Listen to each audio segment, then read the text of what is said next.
Hey everyone, this is the Love of Cinema podcast. We like to talk movies. If you like to talk movies too, you come to the right place.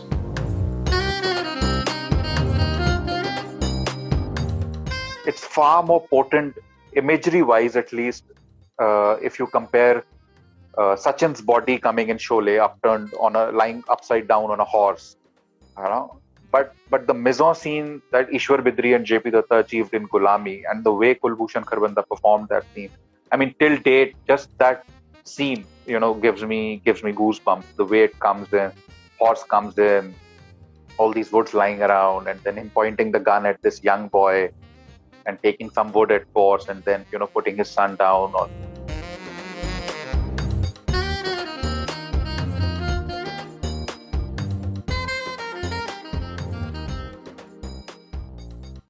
Hey folks, welcome to season 4 of the podcast.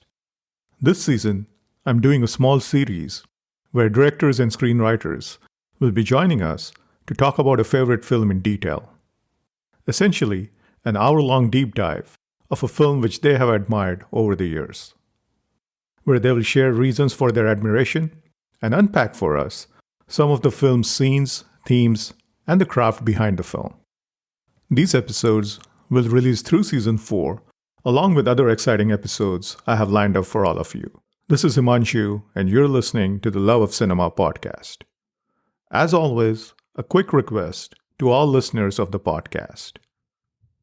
If you enjoy organic conversations centered on Indian cinema, Love of Cinema podcast was created for people just like you, so do consider subscribing. Independent podcasts like this one don't have a platform ecosystem for amplification and distribution.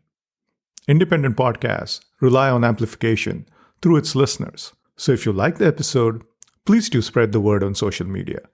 Also, do take a minute to review and rate the podcast. That would be much appreciated. Back to today's episode.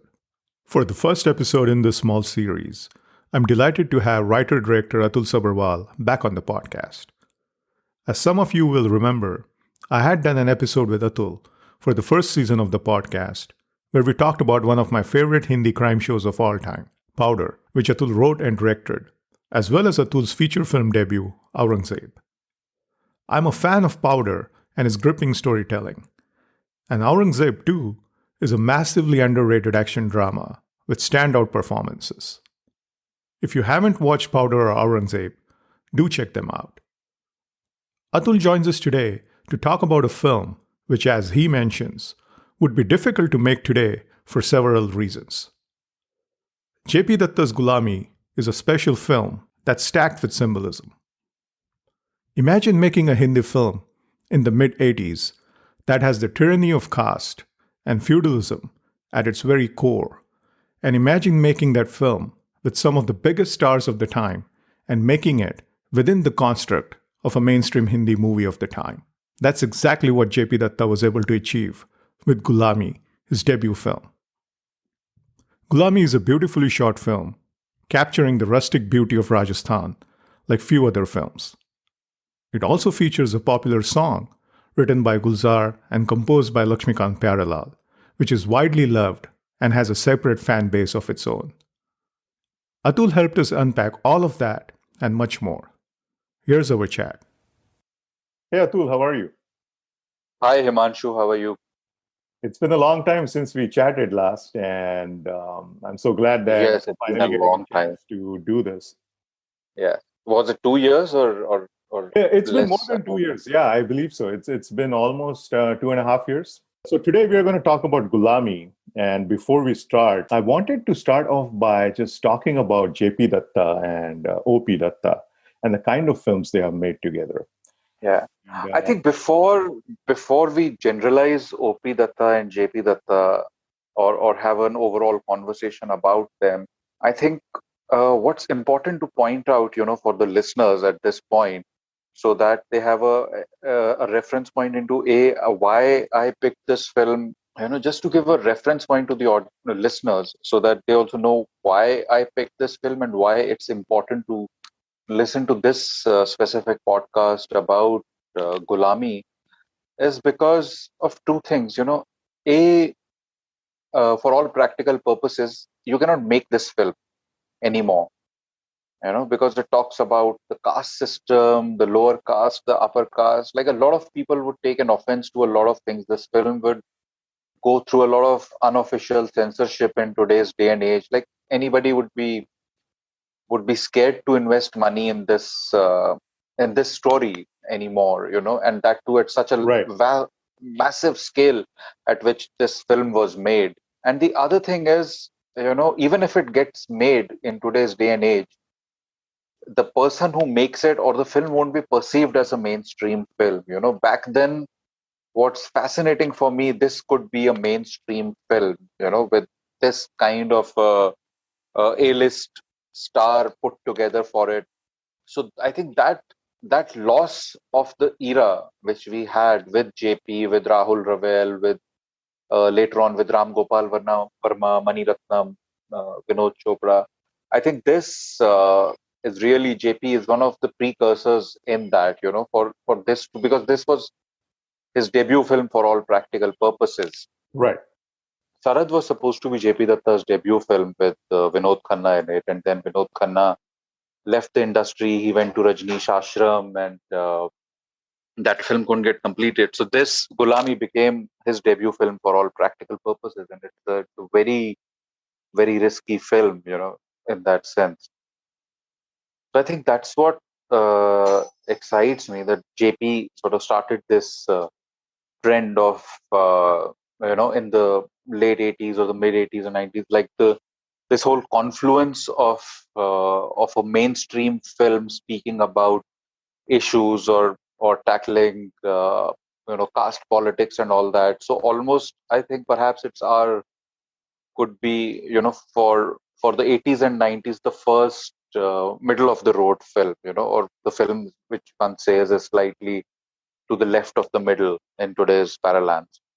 So that's why I feel this film is important and should be spoken about, and that's where I think JP Datta's debut film, and perhaps some of his later career also, sort of stands as a landmark or as a testimony to that kind of filmmaking.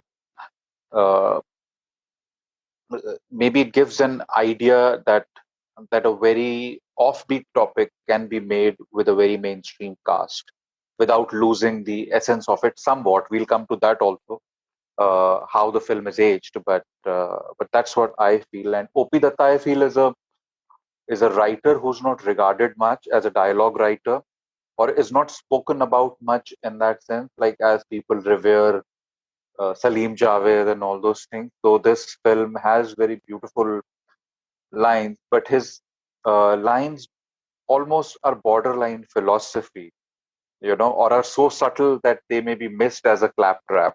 So that is the beauty of it also, but also I think that's why it has sort of, been dusted over, or has been under the dust until you come to Border, with where the whole show takes up a little more of a shouty performances and jingoism and all that, and that is why that becomes the most memorable film of the duo, the father-son duo, JP Datta and Gopi Datta. But before that, like, this film is is like, we'll come to that, because I see in your sheet that you have mentioned some of the memorable scenes and the dialogue, so we will definitely come to that.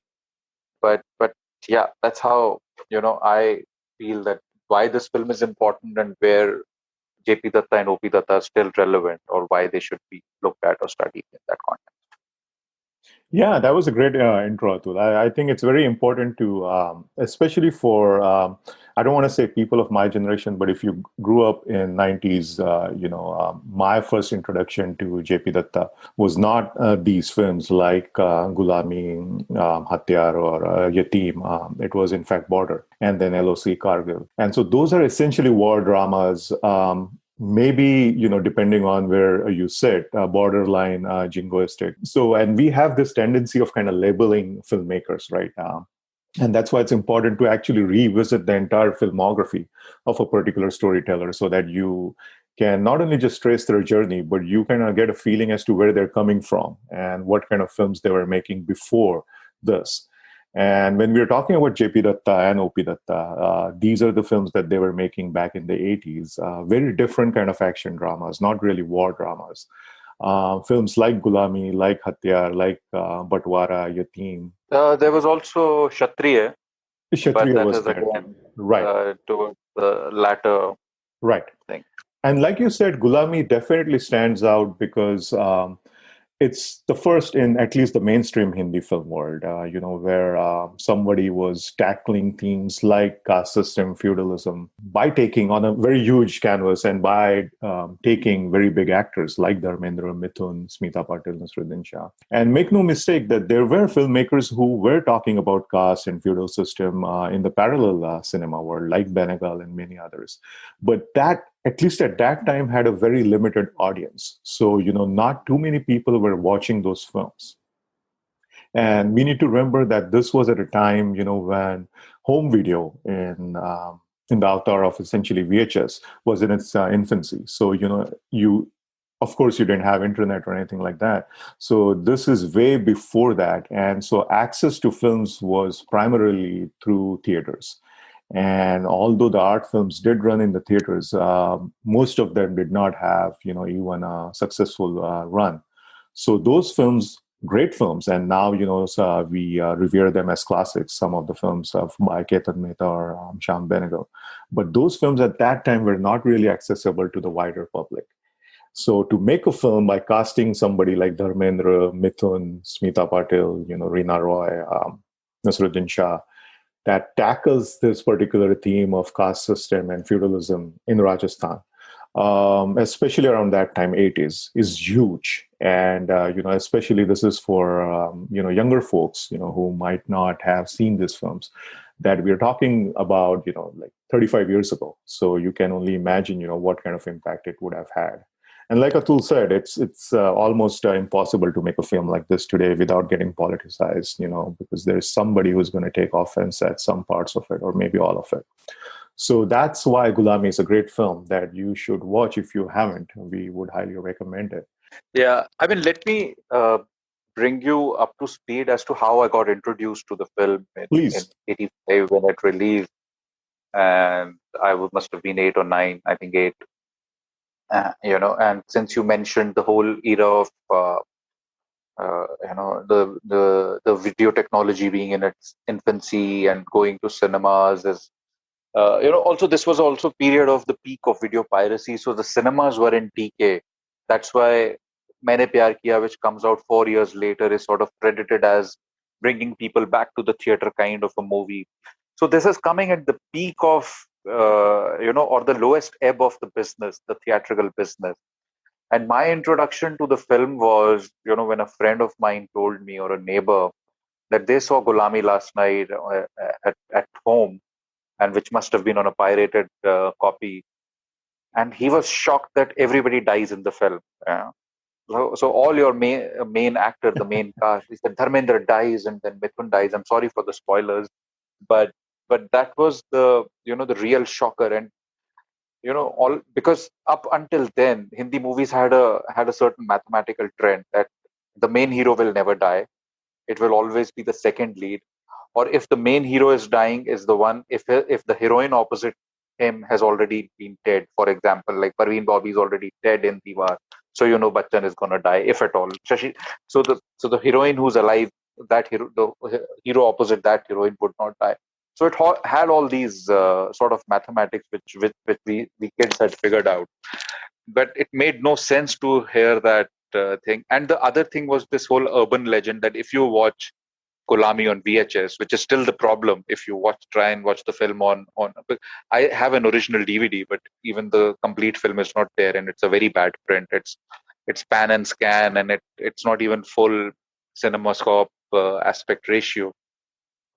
That you can never watch the complete version of Ghulami if you don't go to the theater, because most of that film was cut on the VHS to fit it in those within a 180-minute cassette, because it was longer than 3 hours, until I think the official double cassette version was released on its official thing. But even then, CinemaScope on VCRs was a bit tricky with the older screen. So that was my introduction to the film, was into a bit of intrigue as to what is this film where the story ends up killing all its main heroes.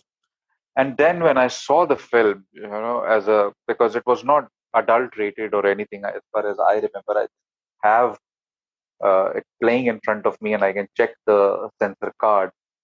Uh, but the the thing that shocked me the most, there is a scene when Ranjite's character, which was played by Dharminder, but there's a long childhood portion before Dharminder is introduced in the film, where the young Ranjita, the child actor or the teen actor, has beaten up a couple of kids in the school who happen to be the Thakur's son, or from the upper caste, and his father is sitting with the Thakur begging for some loan, and suddenly one servant comes in. He says, this guy's son has beaten up your nephews and your son.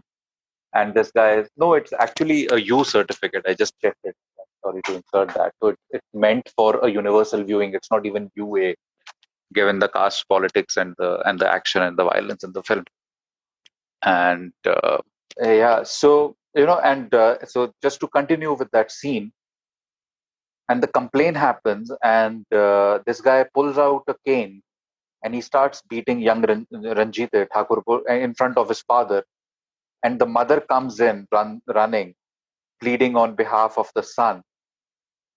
And Thakur just looks at her and says, did you forget what your caste is? In the love, has the love of your son made you forget what your caste is? Om Shiv Puri is playing the Thakur, and she bows her head and she puts her shoes on her head and walks out. And that was such a shocker, because uh, to see that kind of humiliation meted out to another human being made such a violent impression on my head, as I would say, as a child of 8 years old or whatever. So that was that film that we were dealing with.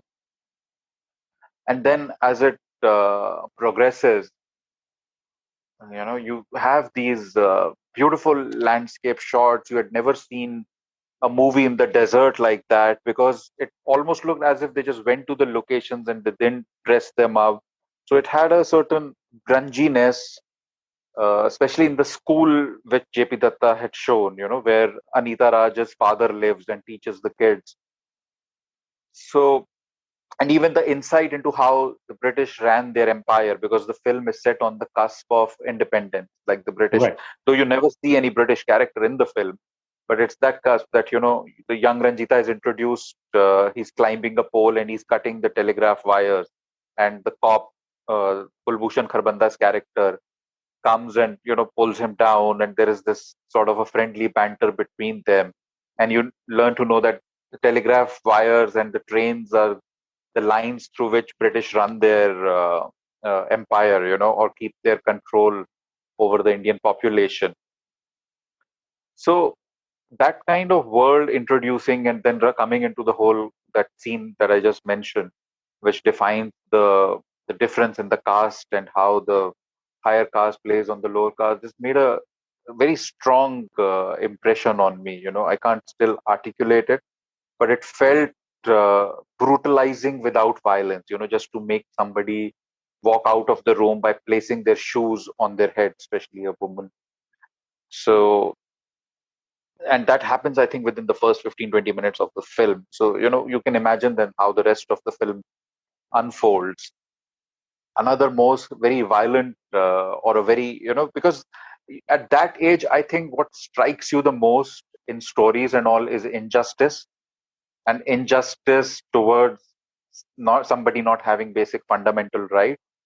And I think the next sequence which shocked me the most was, there's this wedding procession being taken out by Kulbhushan Kharbanda, and his son is sitting on a mare, ghodi, like, and suddenly, these upper caste people come and they say, have you forgotten that your son can't sit on a ghodi, which is the Indian tradition. And again, that is something that in your normal course of education in school or in daily life interaction, unless you know somebody from that kind of caste, you don't become aware of these things.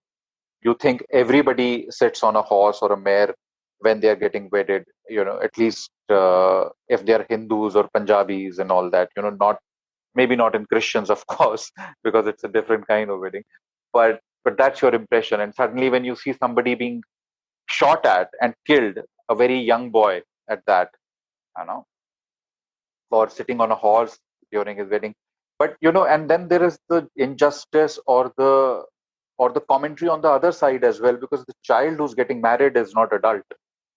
So he's taking a child on a horse to get wedded, which Yes. culminates into with Raza Murad taking almost a teenager who doesn't even look like a teenager's son, uh, and get him married. Raza Murad, who's playing this upper caste cop who had shot down Kulbhushan Kharbanda's cop, and then Kulbhushan Kharbanda raids that wedding but dies trying to protect Raza Murad's son from getting shot. So it's beautifully bookended in that sense also as a dramatic narrative. But those two sequences, about the cast and all that, really hit me very hard at that point. You know, we would a couple of years later, or maybe I think half a decade later, Bandit Queen would come out. But that was not the mainstream film, and it was again based on a real person and everything.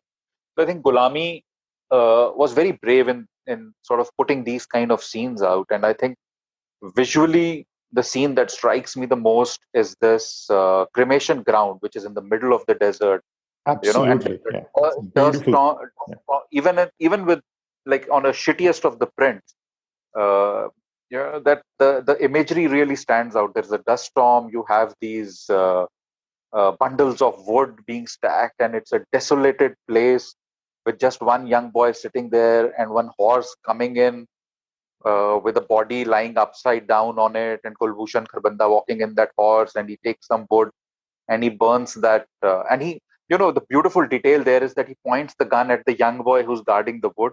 So maybe he's not even allowed to cremate his lower caste son at that cremation ground. But Right. just the way they created the mood of that scene, I think it's far more potent imagery wise, at least if you compare Sachin's body coming in Sholay, upturned lying upside down on a horse, you know. But the mise scene that Ishwar Bidri and JP Datta achieved in Ghulami, and the way Kulbhushan Kharbanda performed that scene, I mean, till date, just that scene, gives me goosebumps. The way it comes in, horse comes in, all these woods lying around, and then him pointing the gun at this young boy and taking some wood at force, and then putting his son down on one thing. Uh, That's a beautiful scene, and I'm glad you brought it up. My first impression when I saw that scene was that it's straight out of like a Western, because you get that kind of sense with not just the framing or the lensing of the scene, but also with the pacing of the scene and the way Karbanda kind of gestures and so forth, and it's a beautiful scene. And we'll talk more about the craft of the movie and Ishwar Bidri's lens work. But before that, I just wanted to say that one more reason why Ghulami is so special is because there's so much symbolism in the movie. I mean, right from the start, when we have this shots of the vulture and the eye of the vulture, and we have these shots of what's going on in the animal kingdom, with the prey and the predator and all those kind of things, right to a beautiful scene that I like a lot is when Smita Patil looks at and sees Dharmendra for the first time. She's shown standing kind of upstairs, and she's looking downwards through a grill, so to speak, well, yes. and she's looking at somebody, and it kind of also symbolizes or mirrors his barrier to like upward mobility, so to speak, because he comes from the lower hierarchy, and she's the daughter Yeah. of the zamindar. And it's a beautiful scene where she's admiring what he's saying, and she's quite impressed with the kind of the line of reasoning that he's giving. But at the same time, it also shows that for her, it's more like watching somebody who's, below her, quote unquote. And also because Yeah. of the grill, it looks like, it's almost like she's looking at somebody in the zoo, like some creature in the Yeah. zoo who's fascinating. And this kind of symbolism, I thought, was exceptional in the movie. Yeah, I mean, the film is full of moments like that. There is, on the one side, there is a fight for water. You can't drink, although you're studying at the same school, you can't drink from the same vessel, which is kept outside the school for students to drink water. There's a caste system there. And you have, when Ranjita grows up and Dharmender plays that part out, he sort of wants to rebel against that whole thing by going to upper caste people's Baudi and drawing water from there, which is where Mithun gets introduced in the film, where Dharmender is getting shot at. Whereas on the opposite side, when you see Smita Patil with her father, Om Shivpuri, and they are having beautiful red sharbat. He says, "Sharbat piyo bitya," and all that. So there is no dearth of resources. It's just that they are meant for some people to be enjoyed fully.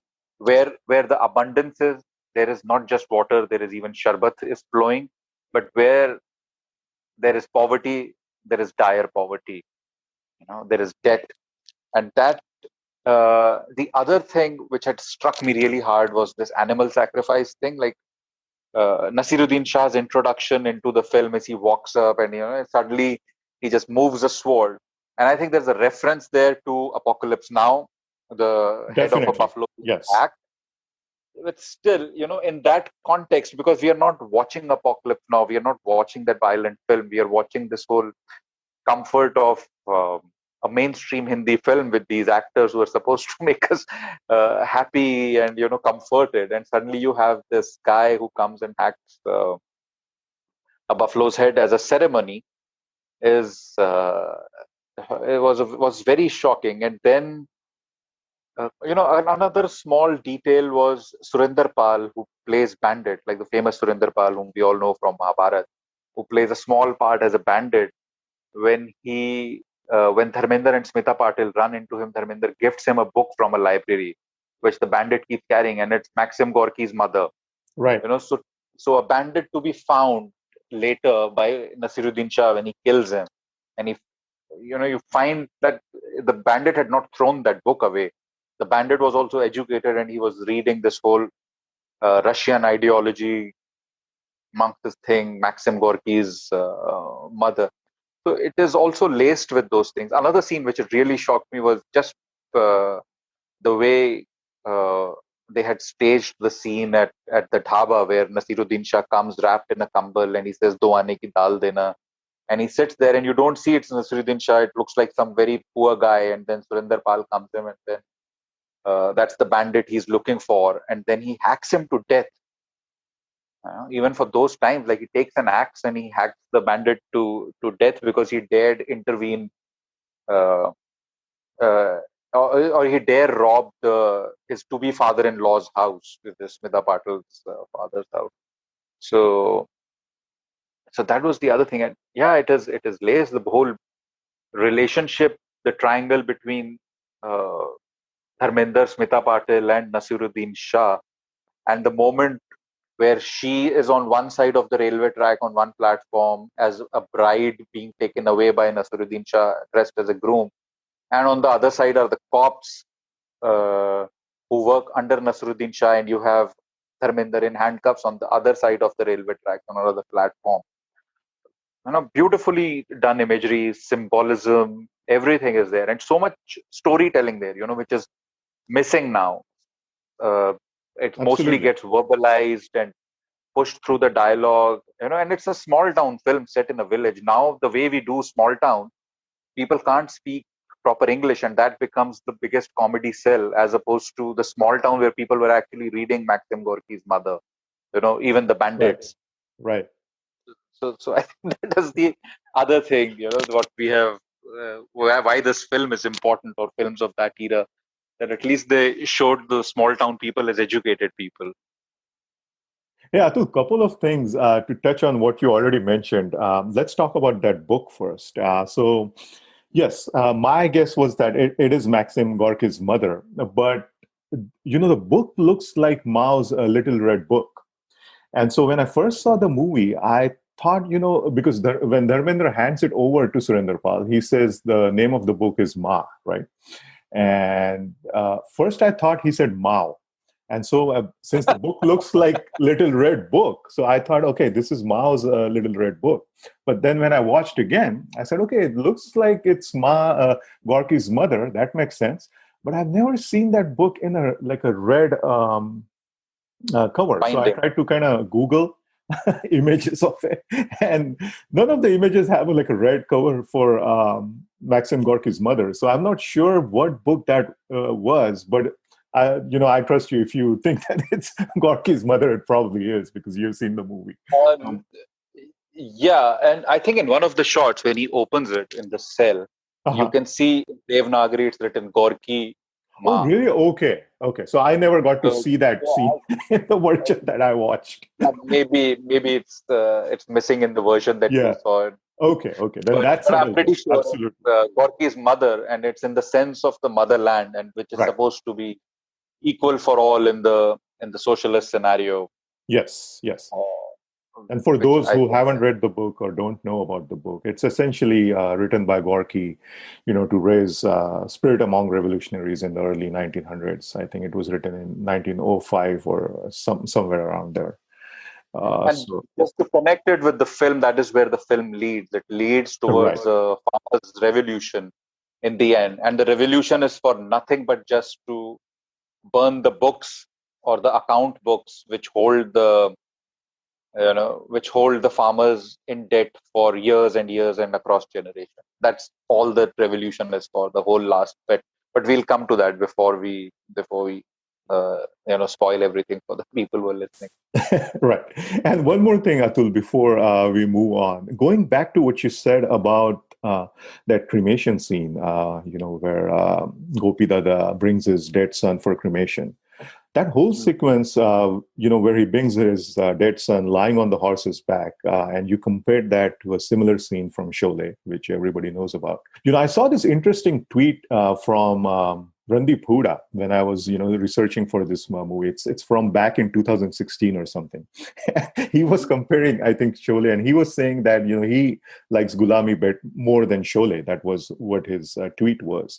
But I kind of found that interesting because there are some similar scenes. I don't want to say similar themes, but there are definitely some similar sequences. And this is definitely one of those, because this sequence definitely, borrows a lot of its grammar and everything from the Westerns. Like I said, it's very Leonesque, if you will, with the framing and with Ishwar Bidri's work. Could you talk a little bit more about the craft of the film?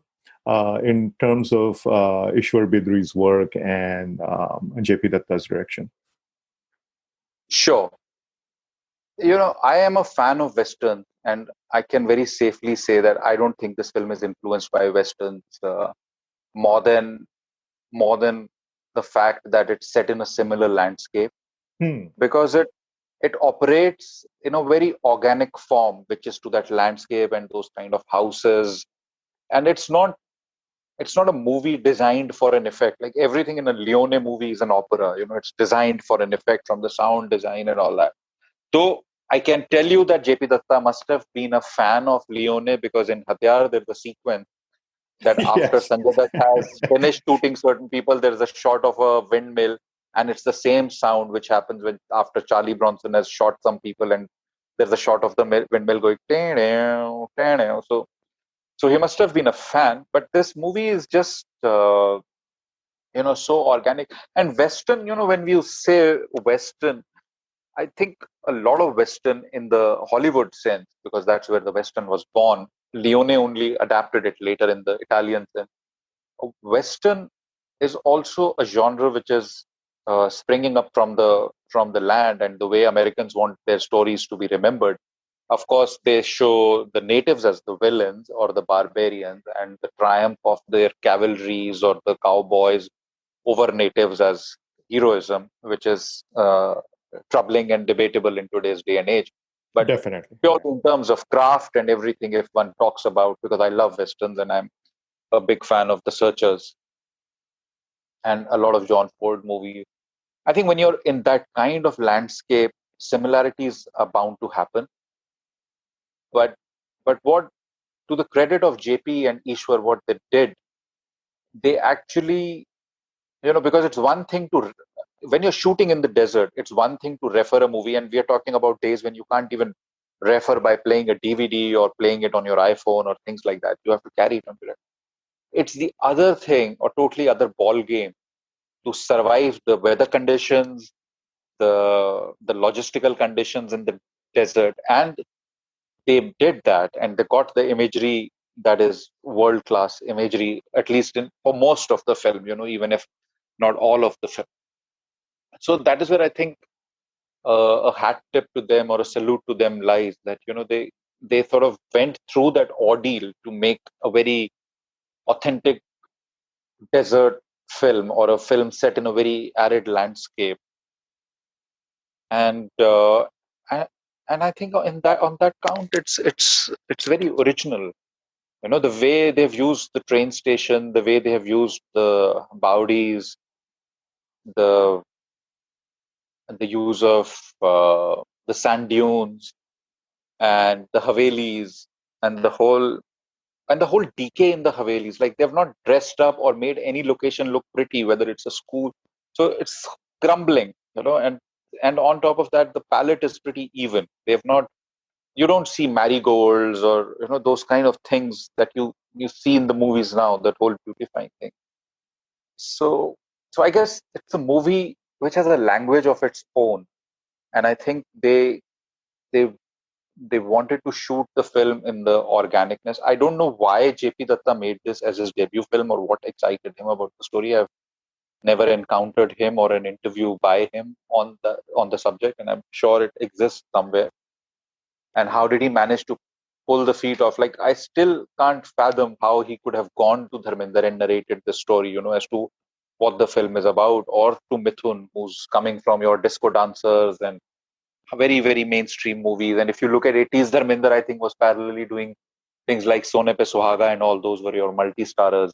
And I think JP, perhaps, if I'm not mistaken, is the first guy to cast Nasiruddin Shah in a mainstream film. I think Karma and Tridev happened much later. Tridev definitely happens much later. Yeah, But I think Jalwa is also later. Yeah. Jalwa is also later. Maybe Karma is still 85, or Karma is also later.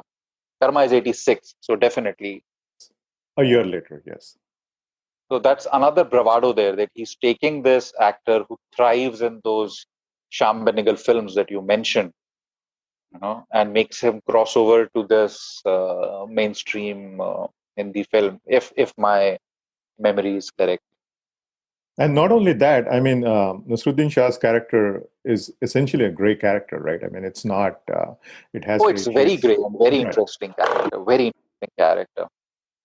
Like, he, at one point in the scene, which is one of the most beautiful scenes in the film, where this is by the time Ranjite's character has become a bandit, he's become mutinous, and Smita Patil agrees to sort of mediate a conversation between them because of their past friendship and an unrequited romance. She's confident that even though he's in hiding, he will come and meet her, but she puts a condition that her cop husband or the policeman husband should travel alone with her and not with his team. When they come to meet, there is a very beautiful moment there where, credit to OP Datta, where Dharminder comes with Gopi Dada, Kulbhushan Kharbanda on his one side, and Nasiruddin Shah gives him a taunt. He says, "Tum apna rakhwala saath mein laye ho. You brought your protector along." And Dharminder says, "Aap bhi to apna rakhwala saath mein laye hain. You've also brought your." And he's referring to Smita Patil, knowing that he will never kill her husband. I mean, his friend's husband. He'll never kill. So, it's very subtle. It's not a claptrap line like "मेरे पास माँ है और कितने आदमी थे." He just says, "आप भी तो अपना रखवाला साथ में लाए." And that's the beauty of that film of Gopi Datta. And then after that scene is over, and again, there's a great line also, another great line in that scene where he threatens him, Nasiruddin Shah threatens Dharminder with something, and Dharminder says, मैं सचमुच डर गया ठाकुर साहब, So it's like again, a repartee kind of a thing, that, oh shit, you really made me scared. When he's not scared at all. And then he turns and he's about to, and Nasiruddin Shah pulls his gun out to almost shoot him in the back so as to close the case there. But he looks at Smita Patil and he realizes he's betraying his word, so he puts the gun back. But he is that kind of grey character to reassert your point that he could have shot him in the back if it was not for his wife. Yeah, and one more thing we should mention about this film is that most of the women in this film are strong characters, and the scenes show that. I love especially the scenes between Smita Patil and Reena Roy. Especially one scene when Smita Patil comes to the school where Reena Roy is sweeping the premises and her infant child is just laying on the ground. And Smita Patil asks her, why did she bring along her child to work? And Reena Roy replies sarcastically almost, saying that the child's nanny had a day off, almost mocking, taunting Smita Patil, who soon gets the drift. And I like that scene because it shows the immense gulf between the world that these two women come from. But it's done by O.P. Dutta and J.P. Dutta with a hint of a sardonic quirk, which is very different for the times. Yeah, and the relationship between the two women, because they both are in love with the same man, although one has gone ahead and married a policeman, and this one has married the character whom they both are in love with. There's also that kind of a jealousy and a thing, but the wife knows she can't match up to this other lady, because her husband is educated, he's well read and all that, and may have in an ideal world belonged with this woman, not with her, not with this village woman who's sweeping floors in a school where her husband is capable enough to teach the whole school or maybe at college or a university, and that drift, that gap also is a wider gap, and the complex that Reena Roy has about her own position in the society, and yet she ends up gaining that man, and the awareness that Smita Patil has about her own position in the society, but yet she ends up losing a man like that because he's not from her caste. So it's multi-layered. It's I think each time I see it, I can go through the layers and layers and layers of that scene. Thank you for mentioning it. It's a great scene. Yeah, and that's a hallmark of a great film, like you said, that you keep on peeling those layers every time you watch it, even if you have seen it many number of times. Atul, how good is Kulbhushan Kharbanda in this movie? I mean, we are talking about a I think movie it's his best. It's his best. I think it's right. the role of a lifetime, and I mean, we're I talking think about a movie with Nasir, Smita Patil, Mithun, and Dharmendra, Reena Roy. So many huge stars and great actors. And the guy for me who stole the show was Gopi Dada. So without a doubt. yeah, definitely, it's definitely his best work. And I was just talking with my wife a few days ago, and she pointed out that he did that quite often. I mean, he did that almost in Shan too, right? I mean, in Shan, if the guy who stands out the most is definitely Kharbanda. Unfortunately, we don't talk about him at least as often as we should in the roster of the great actors of 70s and 80s. But he's definitely up there. And he has some great films to his credit, even Absolutely. Earth, again with Smita and Shabana. Ghulami he has. Shan, though for me, this part of his in this film, because you never, again, this film has three heroes. There is Dharmender, there is Mithun, and there is Kulbhushan, because these are the trio that form that whole bandit gang, the three outcasts. One is an ex-army officer, the other is an educated guy who becomes a teacher in the school but then becomes a bandit, and one is this ex-cop. So you have an ex-military man, which is Mithun, and an ex-cop, both because of their caste and their social strata going and becoming bandits. And I think Kulbhushan then has the best scenes, and that's the beauty of one thing we have lost is our confidence in longer narratives for the movies, which South India still has. They can still make a 3-hour film and feel very confident about it. Right. This movie is 3.5 hours. It doesn't have that many memorable songs. I mean, it has practically two songs. One, which is a great song, and the other is the one which Reena Roy sings some 4 times for 1 minute each. So it songless for a 3.5 hour film. It's not like Lagan, but it gives so much of time and patience to its characters, especially like people like Kulbhushan Kharbanda or Surinder Pal, who would not otherwise find that kind of space in a mainstream film. Kulbhushan Kharbanda gets here as much time as maybe Thakur in Sholay. Right. And he also has one of my favorite lines from the movies, और बना दो ऐसी दुनिया जिसमें मेरा मोहन घोड़ी पर बैठ सके. And it's just a Yes. simple line, but it's the crux of the movie, right? Yeah. Heartbreaking. Absolutely. Atul, we have to talk about Zihale Miskin. We cannot have a podcast on Ghulami without talking about that song. What makes that song such a great song? I don't know, but I remember telling somebody a couple of years back that if there is a mainstream song in Hindi cinema which would top the list of all my favorites, it is Zihale Miskin, because I don't like in the 80s and 90s, that's the song which has in my memory played the most on Chitrahar, followed by Casey Bogadia's Pyar Jhukta Nahi Tumse Milkar Na Jaane Kyun, and then followed by Bhuli Bisri Ek Kahani, Nagina. Like these are the three songs which have repeatedly played on Chitrahar. What I think where Zihale Miskin stands out is in its picturization in a very unusual location for a Hindi film in the middle of the desert amidst these decaying ruins, and then you have it continues on top of a bus with a bunch of villagers. It's very rustic, that landscape, and it's unusual for a Hindi film to do a song in a rustic landscape in rustic clothes. There are moments in Guide where they are singing in the desert, but they are too well dressed for the location. They just happen to be crossing the desert. They're not dwelling in the desert, but these are the people in the desert. And you have the character artist Huma Khan, who sort of has done so many movies like that, or has come for a song in so many movies without having a scene or something. But here, it becomes her most memorable song, which is without any skin show, without any disco, just a bunch of, and on top of that, I think it's a great melody. That's what Lakshmikant Pyarelal were for. Yeah, and this song is a great, I think, segue to talk about Ishwar Bidri's work, right? And the wide shots of the dunes, the heritage architecture. Like you mentioned, the shots of the school. It's just beautiful. I mean, it looks like it's in ruins, but it's shot in such a way and with such an aesthetic that's real, feels gritty and beautiful.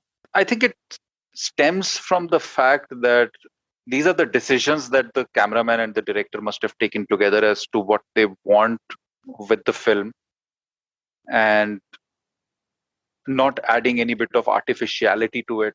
So letting the things the way they are.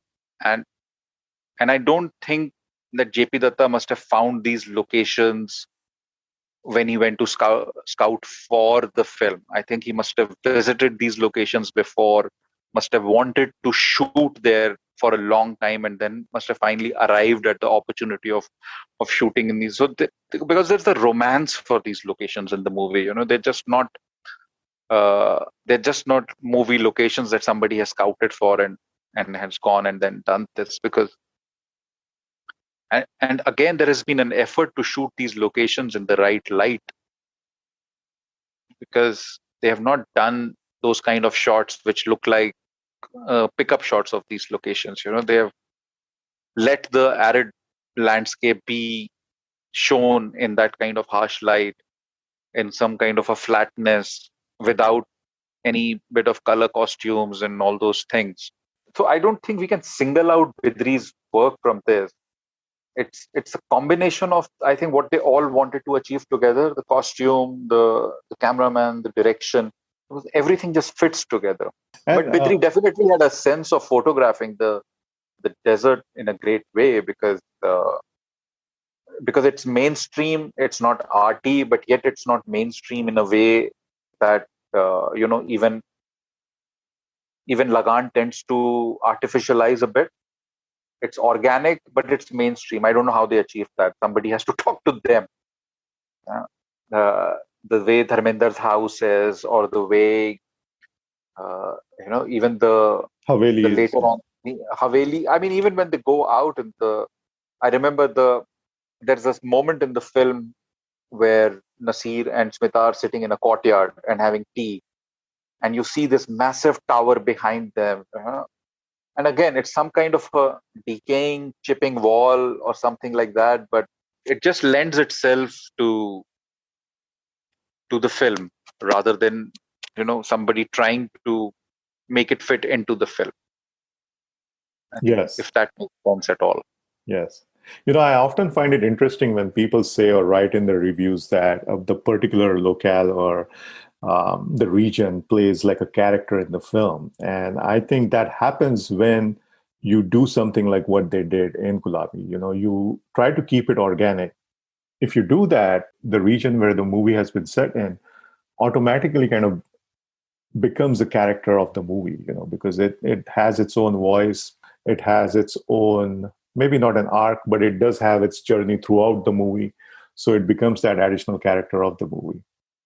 Yeah, I think in this film, they have not even tried to make it, cosmetic is too big a word. In this one, they have not even tried to make it photographic in a conventional sense. Right. It has its own beauty, the way it's very close to the way an eye would see it. If you and I were standing there, or anybody would have been standing there.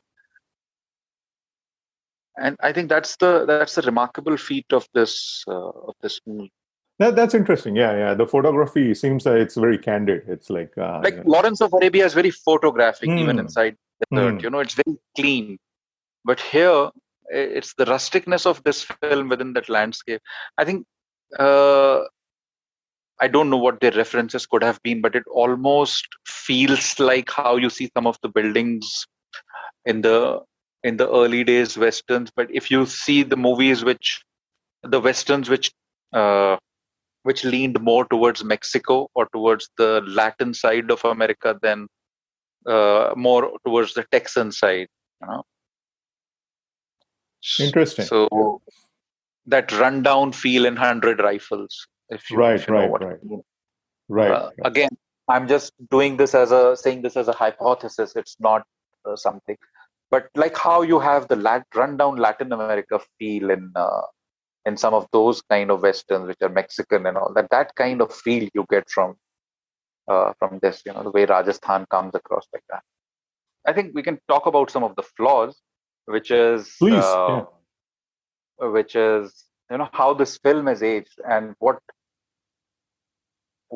affects the viewing most now is the very reason why what makes this film mainstream is the cast. Though everybody seems very sincere in the film and they're dedicated to the cause, and the film does not serve its actors, whereas the actors are serving the film. But yet the cast, like Dharmender, who must have been touching 50 or late 40s by the time this film came out, but the part is written for a very young man, because you see him in his teens, and then when he comes back, he's and Mithun, who's coming from the army, but is carrying this Sten gun as if army was issuing Sten guns out to people to keep.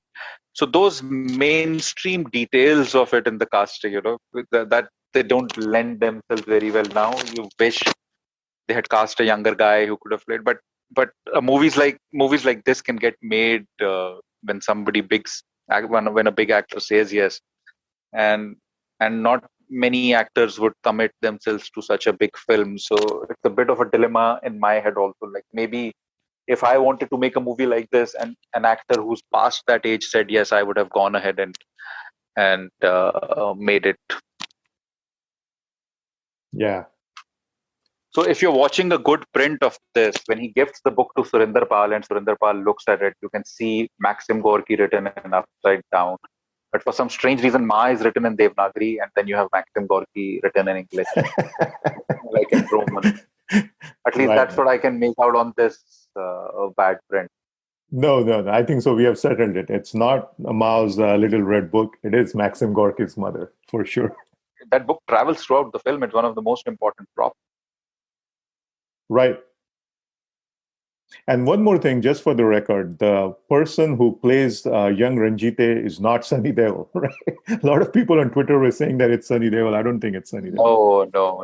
It couldn't have been. Yeah, he was a bit older than that. Yeah, at that time.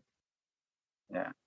I think Sunny, which year is Betab? Sunny must have been shooting It's Betab simultaneously. exactly it's around that same time. Yeah, yeah.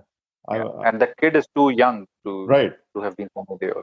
Atul, so you chose Ghulami, and we obviously talked about why that's a great film. But I wanted to ask you, how has Ghulami or JP Datta, influenced your work as a storyteller? I mean, have there been any direct or indirect influences on some of the work that you have done in your writing? I think not in terms of the scale, because to be able to shoot a film at that scale, but most of the I mean this love this film in a very reverse kind of way. I grew up in Agra, which is in the western UP, and it's very close to Rajasthan. Then there is a whole feel of a Mughal architecture which is decaying. So there are parts in Agra, especially the ravines around Jamuna and all that, which are very arid landscapes and all, and they feel very close to the kind of landscapes that have been shown in the film. And when I was growing up in Agra, it wasn't also a very spread out city like it is now, and like most of the cities are now. So a few kilometers outside the city, you would be within this arid landscape, drying trees, or even sometimes cultivated fields and all that. And I think I saw a reflection of that in this film, and that was my excitement. You know, a my I think what this film showed me, this and some of Subhash Ghai's films, is that arid landscapes can be beautiful to shoot in, and that's where my whole approach in Aurangzeb went, because I wanted to shoot in that arid part of Gurgaon. You have this arid landscape in the foreground, but you have these buildings sprouting up. But that could have been at a very, very subconscious level.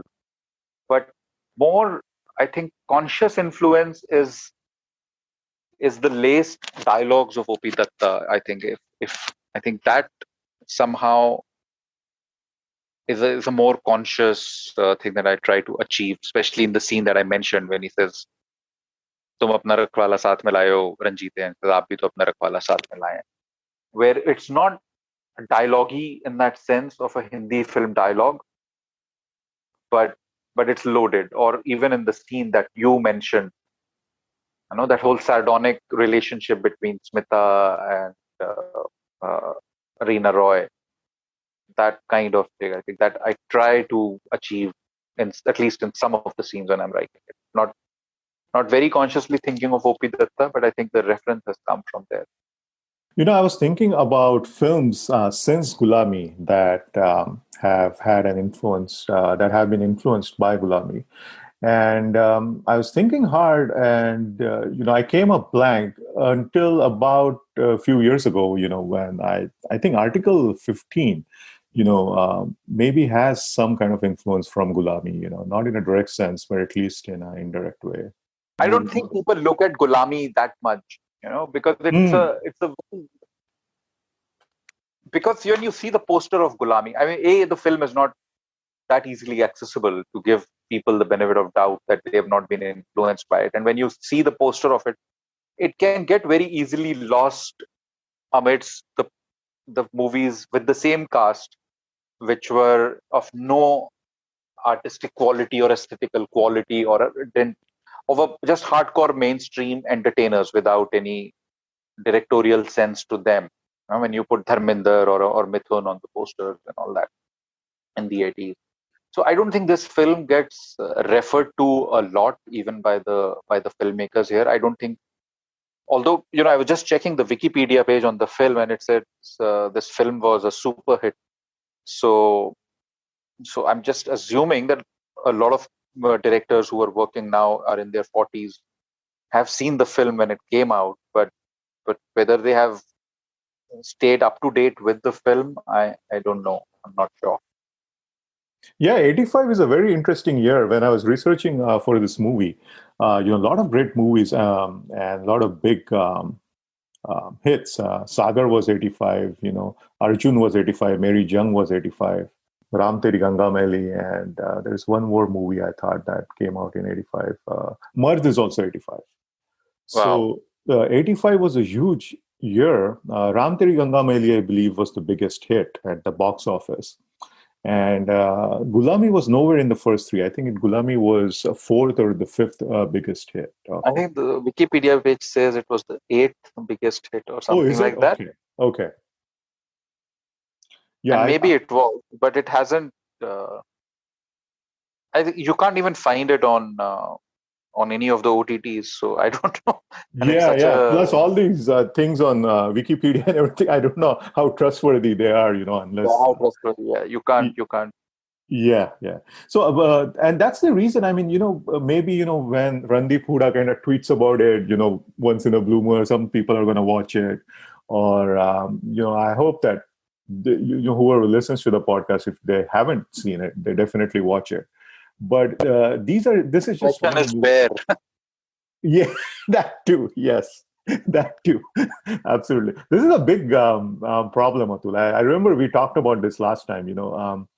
We are trying to preserve our classics and modern classics and all that, and of course we need to do that, but we also need to revere and preserve our mainstream touchstones, like this movie. I was really glad when I heard that the Film Heritage Foundation is now restoring Hum in 4K. I mean, I just couldn't control my excitement. So we need more of that for most of the mainstream movies. Yeah, somebody should put Shivendra Singh Dungarpur and JP Datta in touch, or maybe this was produced, I think, by the Nadiadwala family. The Nadiadwala's fan, yeah. I was also reading that Sajid Nadiadwala, this was the first film that he assisted on. So, or he was on the sets, and I don't know if it was part of the, as a production controller or something, but it's the first film that he worked on. So maybe somebody somewhere should have a print or a good negative that can be. I know it just boggles my mind. How do these people, don't value that? I mean, if you made a movie like this, wouldn't you be, wouldn't you want to preserve it for posterity? I don't think it's the kind of a film that would make a lot of money on satellite. Yeah. I mean, posterity is okay, but how does an intellectual property keep generating the revenue that it's supposed to generate? And it's quite grim a film, and it's not, and there is no mythology around this film. It's not Sholay. Sholay is a grim film too, but there's a mythology around Sholay, so it can play well on satellite channels and on OTT. There's no mythology around Ghulami. Even if one were to believe Wikipedia that it was a successful film, and it should have been, it may perhaps could have been, because JP Datta had a career after this film, continuing to making these multi-starrers set in deserts, not so mainstream. I mean, Batwara is another great film which is never spoken about. The Flop Hatyar is another great film. Despite its flaws, doesn't get much spoken about. But yeah, this film doesn't have its place in the mythology of the Hindi cinema, and that's why I think it's just fallen through the cracks without anybody picking it up from the dusty shelves and wanting to restore it. But if somebody could, then it's a great film to refer to. Also, I think the other thing is nobody wants to make movies like this before, so nobody thinks that at least in the for the posterity that works within the industry, that this film holds any value anymore. You would rather refer Hum Aapke Hain Kaun and all that, because those things are still going. Who wants to make this anymore? Yeah. Who would make this anymore? That's the question. Right.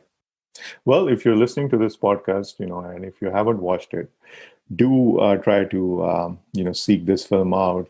Like Atul was saying, that most of the prints that are accessible online are unfortunately not complete. Some of them are badly edited or cropped, but at least you can watch it in some shape or form. Yeah, so would I. And it has one of the best, Lakshmikant Pyare, like the movie has the best theme soundtrack. Oh, yes. Which Yes. Film and different. Yes. The background score is great too. Just that theme is so outstanding. Just the theme. I think for me, Lakshmikant Pyare have three great themes. One is Ghulami, one is Mr. India, and the third one I'm forgetting. I'll remember it at some point. But yeah, and one must definitely check it out for the the way, especially the film students, for how to shoot in these real locations and how to marry a very mainstream cast into a very rustic landscape without losing the essence of the landscape. It's great in that sense. Thank you so much, Atul, for doing this. And I always like to hear, filmmakers, talk about movies, especially their favorite movies. So it was great to hear you talk about Ghulami. Yes, and it was a pleasure talking to you as always, Himanshu. Thank you so much for taking time out and doing this. Thank you, Atul. Thank you. If you liked the episode, do spread the word about this episode and the podcast. And don't forget to subscribe to the podcast wherever you listen to your pods. Also, do rate and review in Apple Podcasts when you get a chance. You can follow me on Twitter and Instagram at loveofcinemasf8. That's the episode. This is Himanshu signing off, and like always, thank you for listening to the Love of Cinema podcast.